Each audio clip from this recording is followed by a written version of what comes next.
Well, hello everyone. Welcome back to our channel. Hang in there. We'll be right back with another great interview.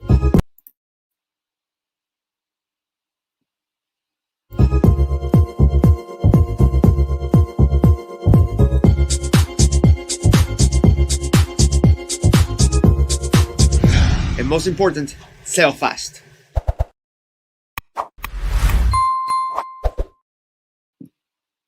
All right, welcome back. So, first of all, I want to thank the team, everybody who collaborates with us to put in the pictures up and collaborate with the interviews and whatnot. That's Duarte, Malay, Roberto, and Rogelio. And I also want to thank all of you and remind you to,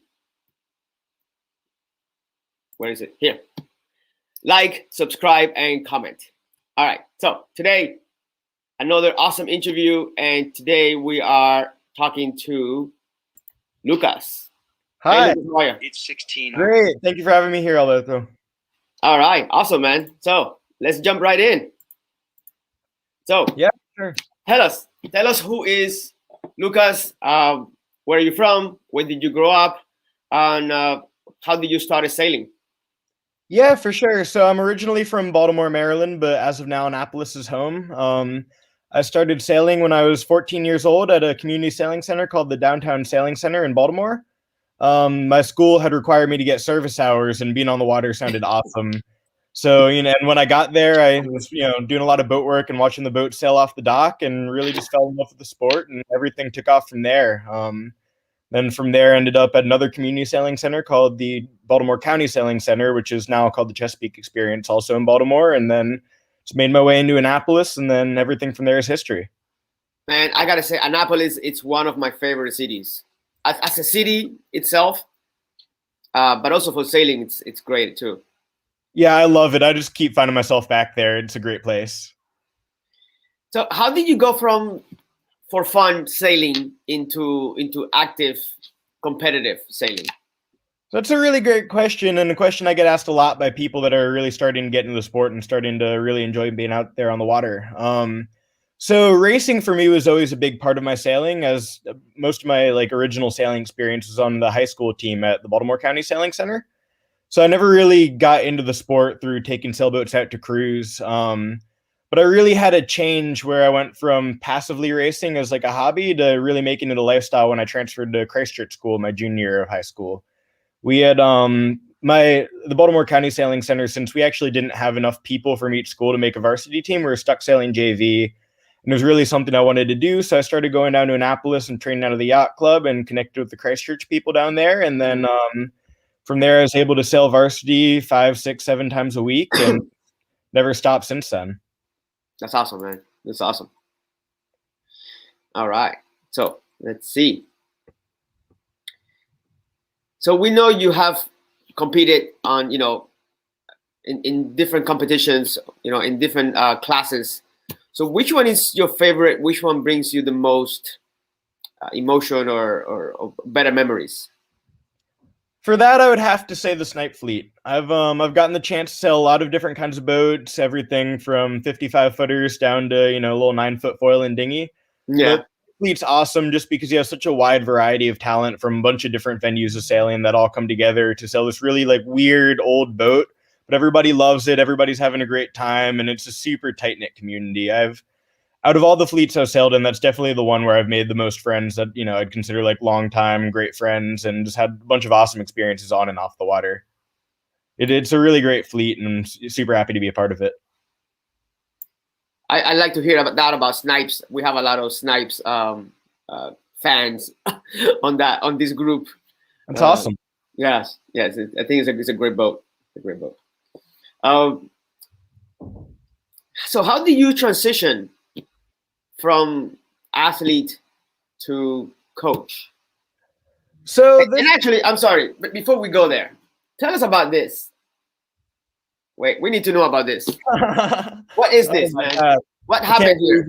I can't believe you found that picture, man. That's so funny. So before I was a sailor, when I was in middle school, I was actually a wrestler, and that looks like 7th grade. I had a home meet, and that was profile cover on Facebook for a while. I I was really into wrestling. I was, getting really into it. But then when I discovered sailing, I realized that's exactly where I belong. So now here we are. Yeah, something like that happened to me too. That's All right. So yes, I found that picture on Facebook too. awesome. Yeah. Where is this with the dominoes?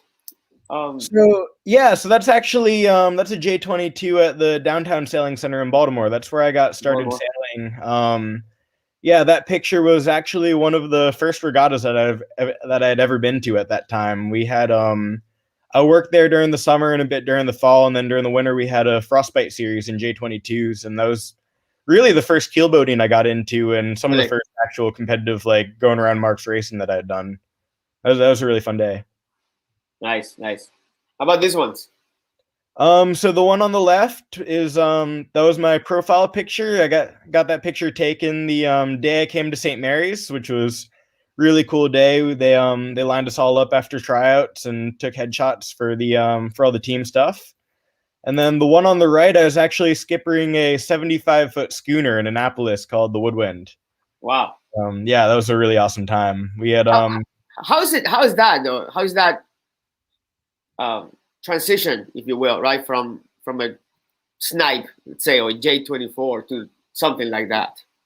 That was actually a really one-off experience. We had I'd been sailing for about a year and a half at that time, and my family was really interested in what I was doing. So we decided to go down to Annapolis for the day and take a cruise on the schooner. They have two of them docked downtown. They take people out, just sail around, show them a bit about the sport. And I was talking with the guy that was driving, mentioned that I was a sailor. He's like, "Hey man, you want the helm?" And ended up driving it for 5-10 minutes. It was awesome. Really?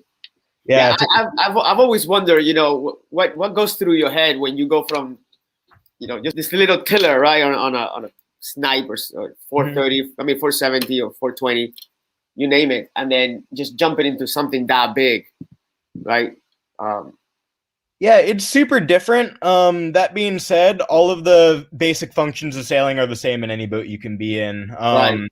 The one really big difference is that, when you're in a snipe, or if you're in, like you said, a 470 or 420, you have two people doing the jobs of what would be, 14 people on the schooner, right? You have, one person trimming the front two sails, one person trimming the back sail and driving. I'm a bow guy, for example, and most of the big boat stuff that I'm doing. So my whole job is doing like one little thing that you would normally be doing in a, small spinnaker boat. So it's really understand it. I personally think that it was a great decision getting in from the dinghy side first, because you really understand the big picture of it. Right. When you get into the bigger boat, you actually end up focusing on the smaller picture. You specialize, right, and just one fraction of the whole. Exactly, right? And you have to learn how to work as a team is the other big thing. I think docking's got to be a massive headache compared to, if you grow up on smaller dinghies. It is. Having a motor is definitely nice, and then you just take the sails down about 20 minutes before you even hit the dock. Makes it a lot easier. But just getting on and off the dock and getting sails up is definitely a lot more of a process. All right. So, sorry, you were going to tell us about transitioning from being an athlete to becoming a coach. Yeah, so coaching has always been a huge part of my sailing. I'd like I said before, I started in the sport by working, so teaching's always been a huge part of it. That being said, transferring to an actual coaching position on a race team was a huge transition. After I graduated from Christchurch my senior year, I took a job at Severn Sailing Association. I believe you've actually been there. We had the Snipe ACCs there this fall. And my first job was literally just teaching little kids how to sail opties. Weren't even racing or going around marks. It's just, if you could get them going upwind by the end of the week, it was a good job. And then really fell in love with being able to teach people how to sail, because I had a lot of really just influential coaches, both on the water and off the water, that made my life better in a million different ways. So being able to be that person and take all this information that I've gotten from a million different coaches and make it concise has been awesome. And then from there, just doing more elite sailing and more elite coaching has been awesome. It's, taking this job at AYC has been super sweet. We have our high school teams that I've been coaching. They have their nationals qualifiers tomorrow, actually. So we're right. You've been telling me about this this qualification tomorrow. Yeah. What about these regattas here? So the one on the left was Snipe ACCs. Those were in Surf City, New Jersey. That was my I think that was my 5th sniper regatta, but my first like actual really competitive one, and my first one where I was in the crew spot, which is what I mostly do now. And that was an awesome race, man. It was blowing 20 to 30 knots all Oh, weekend. nice. You can see there, it was a pretty big Yeah, boat. We weren't even yeah, able to keep it flat hiking all the way out, but it was super sweet. We had I think 8 boats on the water that year, and then this last year running it back in Annapolis, we had 30. So that says a lot nice. about how big the fleet's been growing. And then the one on the right was actually my first college regatta. That was the what was that regatta? It was the Denmark Trophy at the Coast Guard Academy. The guy in the back of the boat is Chase Cooper. He's a really good friend of mine and sailor here at St. Mary's. And yeah, I was super excited. I got in the position as a heavy crew and ended up driving up to New London, Connecticut, and we got second that race, which is an awesome experience. We had that was really the one regatta that we got to get in the 2019-2020 year before Corona. That would have been like nationals. So that was a sweet race. Really? Yeah. That's cool, man. That's cool. That's cool. I mean, and sailing with friends it's even better. It is, and that's honestly what I really love about the sport is, you go like to a basketball game or a baseball game, everybody's kind of like looking each other over, before you get in, like, oh, like, who are these people? But sailing, everybody knows everybody, right? I don't think I've been to a single regatta in the last like 4 years where I haven't known a person there. And every time I go to a regatta, I meet new people, and these are people that the best friends I could ever ask for. So it's Right. super sweet having that community side of the sport. So I have been to a couple of regattas, especially recently, right, with this podcast channel and interviews, and I've noticed a level of friendship that is surprising, right, to me. I've seen friendly sailing as when I was younger, but this is much open. Maybe because we're more adults, right, and we can manage to be competitive without being too aggressive. Yeah. But I mean, I have seen this guy offer a jib to another sailor before the regatta. Mm-hmm. He's like, hey, I got an extra one. If you want it, if yours is not so good, I have another one for you. Right? Like, dude, right? You're helping the competition, right? But it's so friendly, right? It's a really great environment to be, for sure. Yeah, I can't count the amount of times that like Ernesto or like Arthur or Augie have like helped tune up my boat before we get out on the water, even Right. if we're neck and neck, which with them isn't too often. But everybody's super helpful, and it's really, I don't even think it's an adult thing. It's really from the ground up. When I was in junior sailing, everybody knew everybody. It was really cool because you had these friends that lived in like Miami or the West Coast or Europe, and you got to see them at these regattas. So it's really, I think it's because it's such a small world. Know what I mean? Right. There's like 30,000 snipes ever made, probably about 3,000 or 4,000 of them on the water, right? So everybody's got to know everybody to a certain extent, and everybody tells different stuff. We got a couple of questions here. Of course. I don't know if you can see it. I cannot.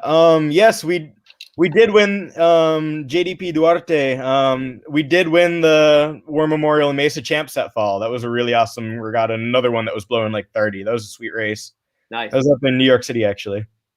Do I have any pictures of that?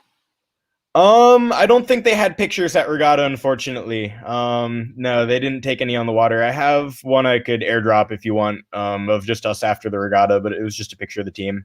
Okay, all right. And then we have another question. Mm-hmm. Which was your favorite? 420, Flying Junior, J22, J24, Snipe? That's such a hard question. Only because I love them all for very different reasons. The J22, for example, was the first boat I ever sailed, and being at the community sailing center, we had like local racing, and we took out the kids like in the camps in the J22s. So being able to take that boat and I'll be able to sail it at like an East Coast Champs, North Americans, Nationals kind of level is really sweet. I would honestly have to say the 420 just because it's such a skill builder boat. I can definitely say for a fact that I wouldn't be able to do the stuff I do in the Snipe without my 420 and FJ experience, and still the boat that we sail in college. And it's the boat that I've really gotten to know super well just through putting, at this point, thousands of hours into it. All right.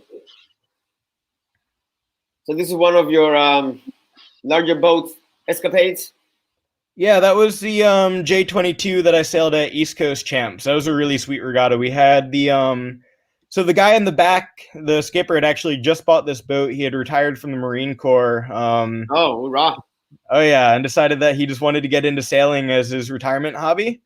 So I connected with him through SSA because he had just joined the club, and then got the two guys in the middle. They're both alumni of St. Mary's to come out for a weekend of racing. And I see this guy in the back, Dave, out almost every day I'm on the water now. So it's really awesome getting him into the sport. And we actually did pretty well at regatta, given the mixed match, like last minute team, and that it was his first regatta. So that was a sweet race. All right. So if I make it, next time I make it down there, maybe you can introduce us. Yeah, of course. I'll take you out, man.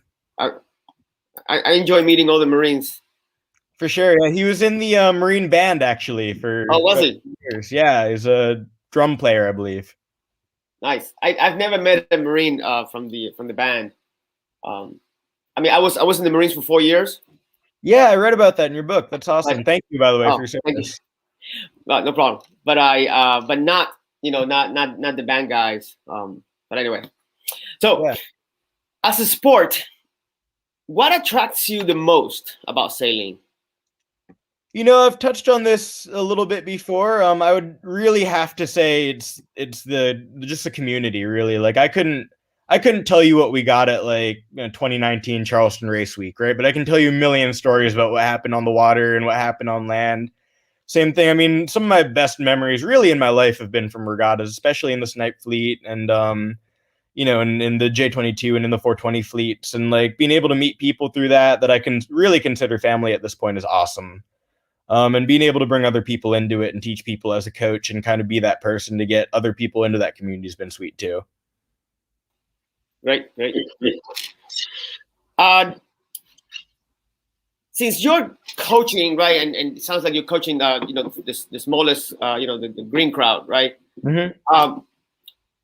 Say you meet a 12-year-old boy or girl, right? Just walking down by the marina, and he looks in awe of the boats, and he asks you or she asks you about sailing. What would you say?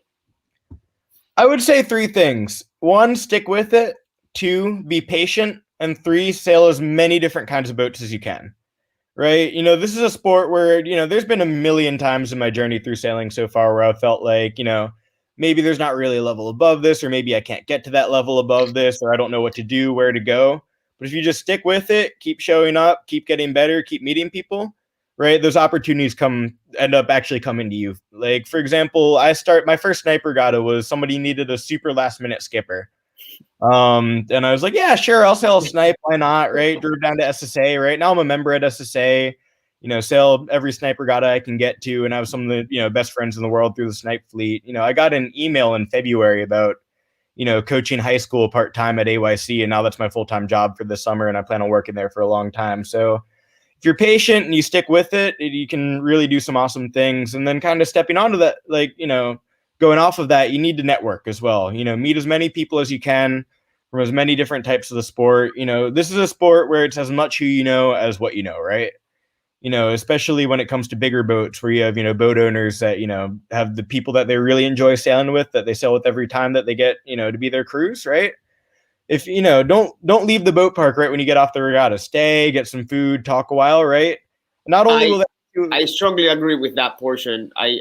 I've been to some regattas where people go sail and then just run away, and I think it's not the best part, but a great part of sailing. It's meeting with your fellow sailors off the water.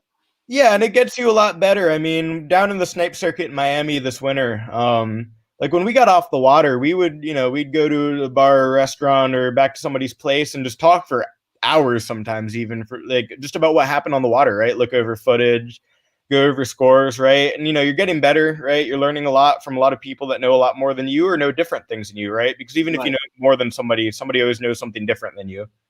And on top of that, you're making some really cool friends that you get to, spend a lot of time with. And, then when you see them on the water, it's a lot better of an environment just because everybody knows everybody.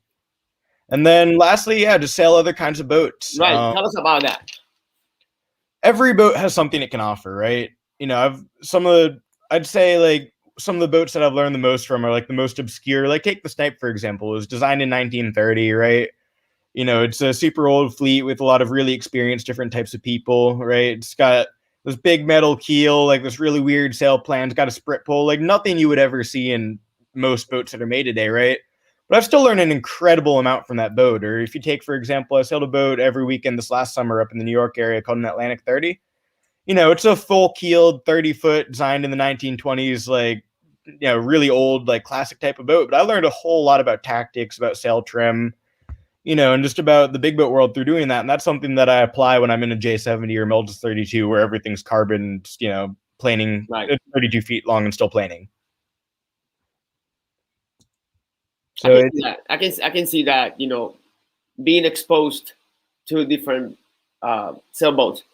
I guess in a way that let's say a race car driver, right, mm-hmm. could benefit from racing a truck, a car, a motorcycle, right? Different kinds of cars, different size, engine size, whatever, right? You become a better sailor having experienced multiple boats. 100%. And you might just run into something that you really enjoy sailing too. I mean, I've sailed a lot of really conventional boats, and I've sailed a lot of really one-off, like, how'd I end up here boats. And those boats generally tend to be the boats that I enjoy the most and have actually really awesome racing on.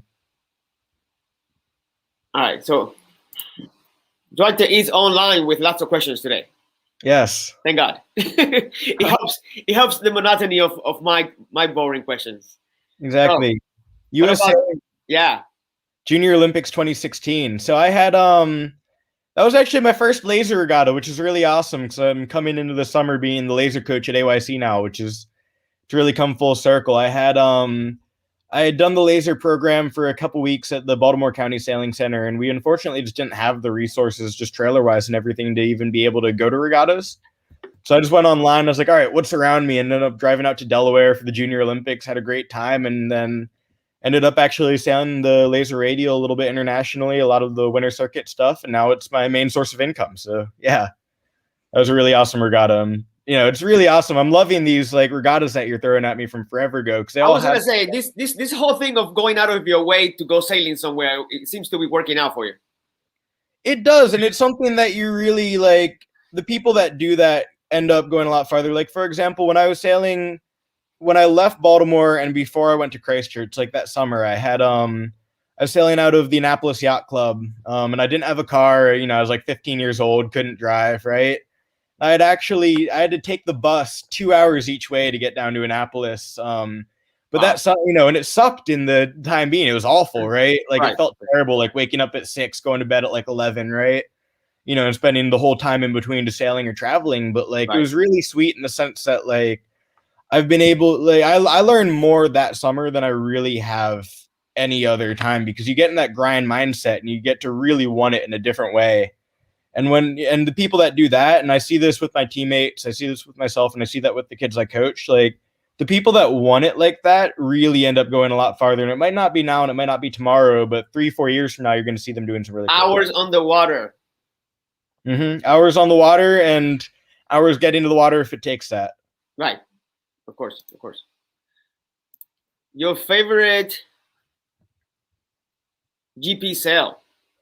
I would have to say Team USA. We actually have an alumni of St. Mary's, Victor Diaz de Leon. He's a Venezuelan guy. He was their reserve, and I had spent some time staying at his house last year before the pandemic in Miami, so I got to know him and a little bit of the team pretty well. So yeah, love seeing them out there on the water, and can't wait to see them race in Bermuda. Nice. I'm gonna have to network with you. You know a lot of people. For sure, it's what I love about the sport, is getting to know people like that. Something you'd like to add about yourself or your career that we haven't covered so far? Yeah, I would just like to say, and this applies to everybody everywhere in sailing, is just support your community sailing center. I can say 100% that if it weren't for the Downtown Sailing Center and Baltimore County Sailing Center, which is now the Chesapeake Experience, if anybody's in that area and looking for a place to sail, like, I would not be here. I wouldn't be on this podcast. I wouldn't be at this college. None of that if it weren't for places like that. Sailing, unfortunately, today is still a relatively exclusive sport, just price-wise. So to be able to, have these programs that are really coming up and getting a lot of new funding from U.S. Sailing and college sailing, for these programs to exist is really awesome, but they still completely need the support of everybody in the sailing world, and everybody has something different that they can offer. Even if it's not donating money to the program, if it's just volunteering your time to be a race committee or to be a coach, or if you have a big boat, like, maybe take some people out and, give them the chance to be able to race on something that they wouldn't get at a place, like where I started sailing, it was 8 420s on in a public park with no dock, right? So to be able to like give people like that experiences to further their sailing and to be able to, just be able to experience the sport in different ways and really get that drive to do a lot of cool things is awesome. And I can't thank the people that made that possible for me enough. Like, they had a huge impact on my life. Listen, and I agree with all of that. and to follow that subtopic of networking, who should we interview next? That's a great question. Have you talked to Augie yet from the Snipe Fleet? I have. He's a busy man. I've gotten him on the phone, and we agreed to do an interview in a couple of months. Awesome. That or maybe after the summer. Sweet. Yeah, him or Evan Hoffman is the fleet president, and he's a really awesome guy to talk to because he's been really spearheading our U30 initiative, which is something that I'm involved in as well. It's the Snipe Fleet is, it's traditionally an older fleet, right? The people that have been in it for like, 30, 40 years, right? So we're having this new initiative to get people my age, people a little bit older than me, people a little bit younger than me into the fleet. And we've been doing a bunch of really cool things that he can touch on a lot better than I can. All right. Well, thank you so much for your time. Yeah, thank you. Appreciate having you here. And let's wave a goodbye. For sure. Thank you so much. It's been awesome. Thank you. You too.